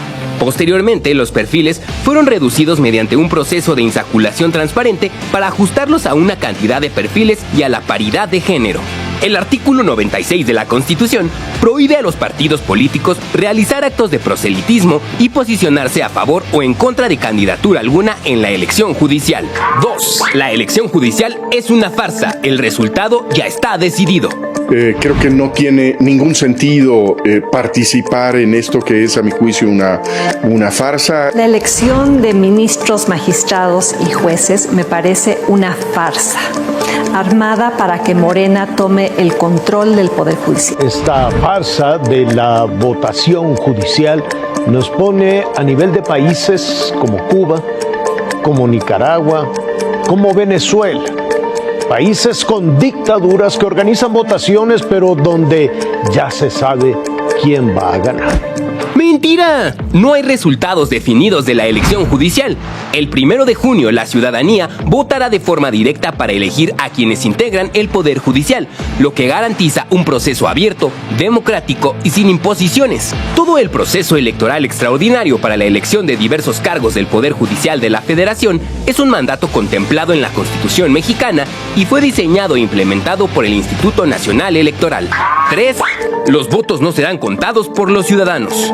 Que los votos no serán contados por los ciudadanos que, habiendo sido insaculados, integran las mesas directivas de casilla. Se confirma, el tribunal ya confirmó que los ciudadanos no contaremos los votos en la elección judicial. El proceso carece de las garantías que siempre nos dio el INE. Los ciudadanos no contarán los votos. ¡Mentira! En la elección judicial serán los consejos distritales, integrados por ciudadanas y ciudadanos, los que realizarán el conteo de los votos. La Ley General de Instituciones y Procedimientos Electorales establece que para formar parte de los consejos distritales no se debe militar en ningún partido político ni haber participado activamente en alguna campaña electoral. 4. La elección judicial permitirá el triunfo de candidatos relacionados con el crimen organizado. ¿Por quién vas a votar? ¿Vas a votar por el corrupto o por el narco? Mientras tanto, el Financial Times, el diario británico, dice: la elección judicial le abre la puerta al crimen organizado. Es un experimento único. Por supuesto, el peligro, y esto lo hemos dicho muchas veces, de que el crimen organizado logre imponer a sus candidatos. ¡Mentira! De conformidad con el criterio sostenido en la tesis de jurisprudencia 11/97 del Tribunal Electoral del Poder Judicial de la Federación, el cual asegura que los requisitos de elegibilidad pueden ser analizados al momento del registro de las candidaturas y cuando se califica la elección, el Instituto Nacional Electoral revisará la idoneidad de los candidatos judiciales, pasadas las elecciones del Poder Judicial el próximo 1 de junio. 5. La elección elimina la independencia y profesionalismo del Poder Judicial. La gran víctima de una reforma como estas es la independencia judicial. La independencia judicial es un requisito indispensable para que un sistema judicial funcione. No voy a votar el 1 de junio en la elección judicial porque pienso que el resultado de la votación no va a traducirse en la independencia de este poder, sino justamente en lo contrario. ¡Mentira! Con la elección judicial no desaparece ni el Poder Judicial ni la división de poderes. Otorga a los ciudadanos facultades que antes eran exclusivas del Poder Ejecutivo y Legislativo para elegir a través del voto a ministros, magistrados y jueces. Además, el 60% de las y los candidatos que participan en la elección judicial cuentan con experiencia al interior del Poder Judicial. El 60% de las personas que van a la elección son del Poder Judicial. Tienen experiencia dentro del Poder Judicial y el Poder Judicial tiene 2 vías para proponer. Ahí en la boleta dice EF, que está en funciones y fue a la elección, decidió aceptar el pase directo que tenía, y los que propuso el Poder Judicial, los que propone el Legislativo y el Ejecutivo, también tienen un fuerte componente de gente que tiene experiencia.